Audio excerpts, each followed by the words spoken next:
स्वागत है। आज हम एक बहुत ही चर्चित किताब पर बात कर रहे हैं, रिच डैड पुअर डैड। जी हाँ। और इसने दुनिया भर में लाखों लोगों की पैसे को लेकर जो सोच थी उसे काफी हद तक बदला है। बिल्कुल। हमें जो सोर्स मिला है वो इसका एक तरह से निचोड़ है।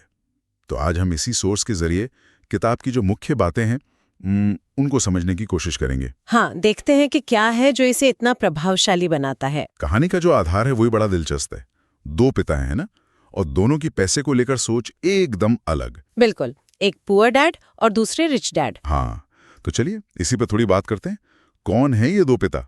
तो सोर्स बताता है कि एक तो लेखक के अपने पिता हैं, पढ़े लिखे, शायद पीएचडी भी, अच्छी सरकारी नौकरी में। जी। पर उनकी सोच, जैसा सोर्स कहता है, बहुत पारंपरिक थी।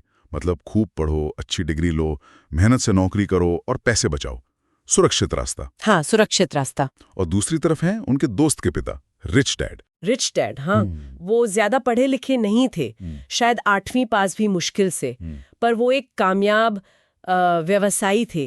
पैसे की समझ उन्हें कमाल की थी। अच्छा। और यहीं से सोर्स उस मुख्य तर्क को उठाता है जो किताब का सार है कि हमारा जो स्कूल सिस्टम है वो हमें अच्छा कर्मचारी बनना तो सिखाता है, पर पैसा कैसे कमाएं या उसे संभाले कैसे, ये नहीं सिखाता। ये तो बड़ी बात है। मतलब क्या स्कूल हमें गलत सबक सिखा रहा है? एक तरह से सोर्स यही सवाल उठा रहा है कि क्या पारंपरिक शिक्षा काफी है वित्तीय सफलता के लिए। और इसी से जुड़ा सोर्स में एक और बहुत ही क्रांतिकारी विचार है।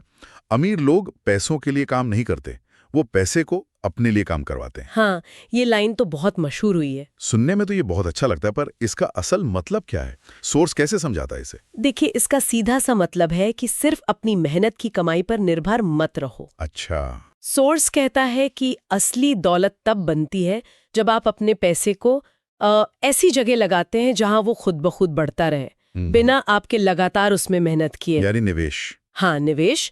पैसा आपके लिए एक और वर्कर की तरह काम करे, और ये करने के लिए सोर्स के मुताबिक सबसे पहली चीज जो समझनी है वो है आस्तियों और दायित्वों का फर्क। एसेट्स और लायबिलिटीज। एसेट्स और लायबिलिटीज। या सोर्स इस पर काफी जोर देता है। जी, ये फर्क समझना ही वित्तीय सोच की नींव है। सोर्स कहता है कि अमीर लोग आस्तियां जमा करते हैं, एसेट्स, जबकि गरीब और मध्यम वर्ग के लोग वो जाने अनजाने लायबिलिटीज दायित्व जमा करते रहते हैं। बिल्कुल।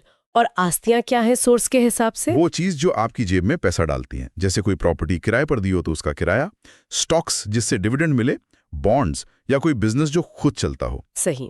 और लायबिलिटीज यानी दायित्व, जो जेब से पैसा निकालती हैं, जैसे बड़ा सा घर जिसका लोन चुकाना है, हाँ, महंगी गाड़ी जिसकी किश्तें हैं, मेंटेनेंस है।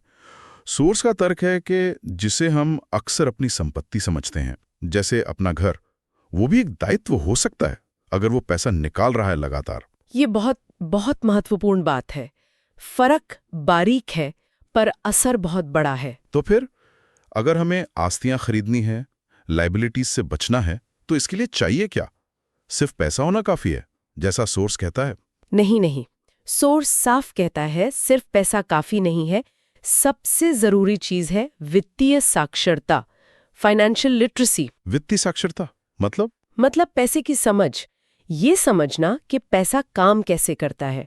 सोर्स इशारा करता है कि आपको थोड़ी बहुत अकाउंटिंग आनी चाहिए, निवेश के अलग अलग तरीके पता हो, बाजार कैसे चलता है, टैक्स के नियम क्या है, इन सब की बुनियादी समझ होनी चाहिए। अच्छा। और साथ ही कैश फ्लो मैनेजमेंट, पैसा कहाँ से आ रहा है, कहाँ जा रहा है, इसका हिसाब रखना। सोर्स का मैसेज साफ है, पहले सीखो, फिर कमाओ, और फिर उस कमाई को काम पर लगाओ। और फालतू खर्चों पर नियंत्रण भी जरूरी है ना? हाँ, बिल्कुल। वो भी इसी साक्षरता का हिस्सा है, बचत को निवेश में बदलना। एक और बात जो सोर्स में काफी उभर कर आती है वो है नौकरी के बजाय स्वरोजगार या अपना बिजनेस शुरू करने पर जोर। हाँ, ये भी एक मुख्य बिंदु है। ऐसा लगता है कि सोर्स नौकरी करने को थोड़ा कम आंक रहा है। कह सकते हैं, पर शायद सोर्स का असली मकसद नौकरी की बुराई करना नहीं है, बल्कि उस सोच से बाहर निकलने को कहना है जो सिर्फ महीने की तनख्वाह पर टिकी रहती है। अच्छा, माइंडसेट की बात है। हाँ, मानसिकता की। सोर्स के अनुसार अपना बिजनेस या स्मार्ट निवेश आपको अपनी आय पर ज्यादा कंट्रोल देता है, और यही पैसे से काम करवाने का सबसे अच्छा तरीका है। ये सिर्फ पैसा कमाने के बारे में नहीं है, ये पूरी सोच बदलने के बारे में है कि पैसा बनता कैसे है, बढ़ता कैसे है। तो हमने देखा कि सोर्स कैसे इन दो पिताओं की कहानी के जरिए हमें पारंपरिक सोच पर सवाल उठाने को कहता है। जी, आस्तियों और दायित्वों का फर्क समझना, वित्तीय साक्षरता बढ़ाना और सबसे जरूरी पैसे को अपने लिए काम पर लगाना, यही सब बातें सोर्स के हिसाब से इस किताब के केंद्र में हैं। बिल्कुल सही। और यहीं पर हम एक विचार छोड़ सकते हैं श्रोताओं के लिए। हाँ, सोर्स हमें पैसे को देखने का एक बिल्कुल नया नजरिया देता है ना? तो सोचिए, अगर कोई इस रिच डैड वाली आर्थिक सोच को मतलब सच में अपना ले, तो वो अपने रोजमर्रा के खर्चों को, सुबह की चाय से लेकर अगली बड़ी खरीदारी तक, हर चीज को किस एकदम नए नजरिए से देखेगा, परखेगा। ये वाकई एक गहरी सोच है और इसी सोच के साथ आज की ये बातचीत यहीं खत्म करते हैं।